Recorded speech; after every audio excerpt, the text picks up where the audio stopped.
Picture the Civil War. Are you seeing grand old plantations ravaged by war? Tragic Confederate veterans forced into poverty? Atlanta burning while Scarlet flees? Or is it a very different story about the heroism necessary to finally end the enslavement of millions of Black Americans? The movie Glory, released in 1989, tells the true story of the Union Army's 54th Massachusetts Volunteer Infantry Regiment. The film was written by Kevin Jarre, who was inspired to write the script after reading Peter Burchard's historical novel One Gallant Rush. Like Burchard's book, Jarre's screenplay utilizes letters written by the commander of the 54th, Colonel Robert Gould Shaw. First, let's think about the film as a secondary source of the Civil War and talk through the real and imagined history that it depicts. The movie's opening sequence depicts the Battle of Antietam at Sharpsburg, Maryland, on September 17th of 1862, which turned out to be a costly but crucial victory for the struggling Union Army. This meager victory gave President Abraham Lincoln the leverage to announce in an executive order he had written up months earlier, the Emancipation Proclamation. The proclamation did not permanently outlaw slavery in the United States. This was not accomplished until passage of the 13th Amendment to the Constitution in 1865 after the war was over, but it was the first step toward doing so. What it did do was to declare free all slaves held by states that had seceded from the Union to form the Confederacy. This meant that the proclamation did not apply to the nearly 1 million slaves located in states that had remained in the Union. These states formed a geographic border between North and South, and it was of strategic importance that they remain under Union control. This is particularly true for Kentucky.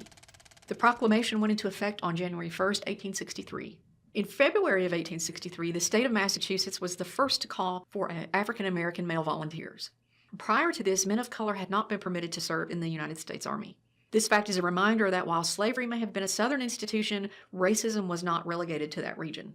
Even after the Massachusetts 54th was formed, they were at first given only manual labor assignments. The assault on Fort Wagner, as depicted in the film, was the first time an African-American regiment led an infantry attack. Glory tells that general outline very accurately, but what about the details? There are some classically Hollywood inaccuracies, like the fact that Shaw was married only weeks before taking command of the 54th. But some of the letters read in the film were actually to his wife. Or that the assault on Fort Wagner, South Carolina was launched from the southern direction rather than from the northern, as seen in the film.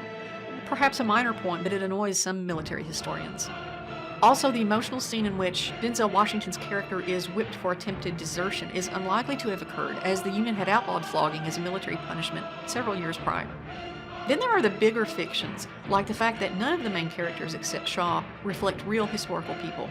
The film implies that most of the 54th was made up of runaway slaves, but in actuality it was only about 25%. Most of the regiment was made up of freemen from the North who were educated and committed to the abolitionist cause. These included Frederick Douglass's own sons. Douglass was a former slave and one of the most famous abolitionists in the country, and both of his sons served in the 54th. Lewis Douglass was the drill sergeant, and in the film this role is given to an Irishman. William H. Carney didn't make it onto the screen either. He was a former slave who became the first black soldier to earn the Medal of Honor, which is the highest honor that can be awarded a soldier in the United States. He won this for having been shot multiple times while never letting the flag touch the ground.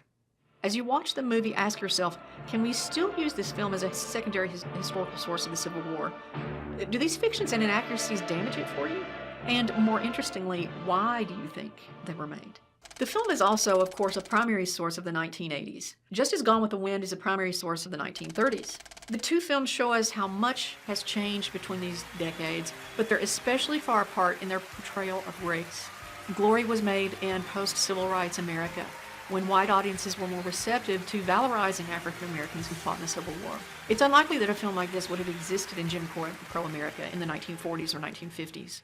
But it's also interesting to think about the limitations that still existed in the 1980s. Why was the only real historical character Shaw? What kinds of stereotypes do the African American characters fall into? If the film were to be remade today, would it be different?